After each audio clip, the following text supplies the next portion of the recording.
예레미야기가 1장 1절에서 11절까지 말씀을 살펴보도록 하겠습니다.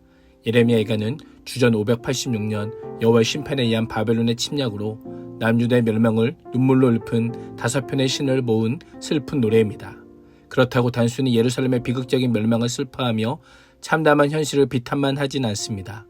오히려 이 엄청난 재앙이 어떻게 일어났는지에 초점을 맞춤으로 유다 백성들로 하여금 과거의 죄악을 돌아보고 죄악의 길로 가지 않도록 하기 위한 목적을 가지고 있습니다.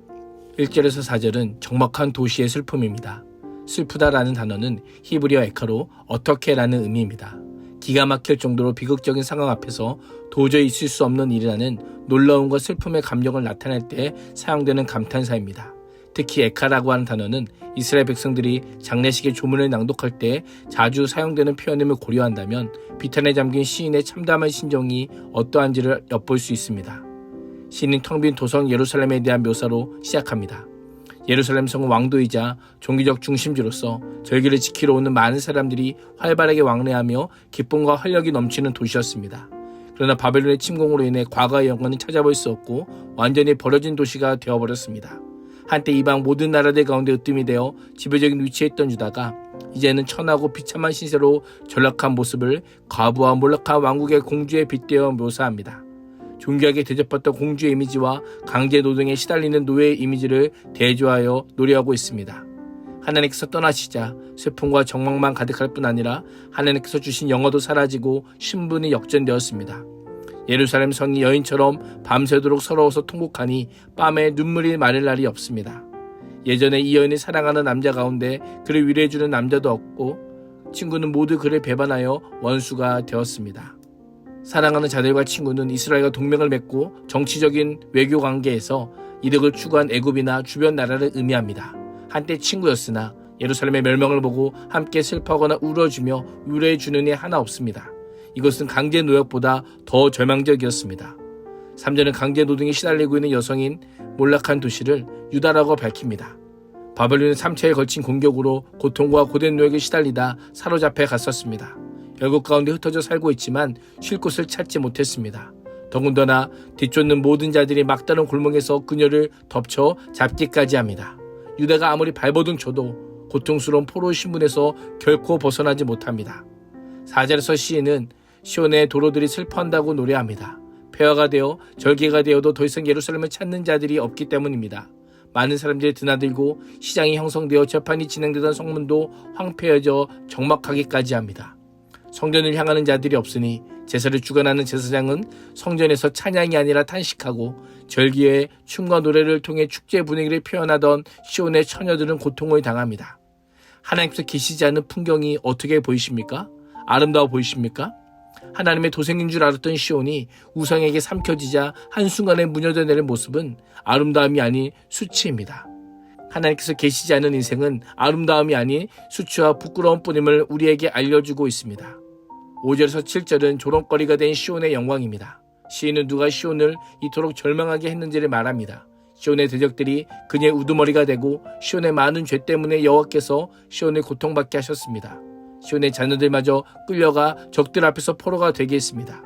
시인이 교통을 겪는 원인이 무엇입니까? 많은 죄입니다. 여기서 죄라는 단어는 주로 하나님의 권위를 거부하는 것을 의미하여 반역이라는 뜻으로 사용됩니다. 하나님의 율법과 언약에 대한 반역을 가리킵니다. 시온의 가장 큰 반역은 하나님 대신 주변 나라들과 동맹관계를 맺으며 그들을 의지할 뿐 아니라 우상을 숭배한 것입니다. 많은 반역죄로 인해 모든 영광이 딸 시온으로부터 떠났습니다. 그러자 시온의 지도자들은 목초지를 찾지 못하는 사슴처럼 되었고 뒤쫓는 자 앞에서 무력한 도망자 신세가 되었습니다. 7절에서 시인은 딸 시온의 마음속에 들어간 것처럼 예루살렘의 기억을 하나둘씩 더듬어 봅니다. 고난과 방학의 날에 예루살렘이 옛날에 갖고 있었던 모든 귀한 것들을 기억합니다. 그때 그녀의 백성은 대적의 손에 넘겨졌고 돕는 자도 없고 대적들은 그녀의 멸망을 보고 웃었습니다. 예루살렘은 바벨론의 침략으로 온갖 진귀한 모든 것을 빼앗길 뿐만 아니라 경멸적인 웃음거리가 된 채 굴욕과 순치만 남은 상태로 전락하고 말았습니다.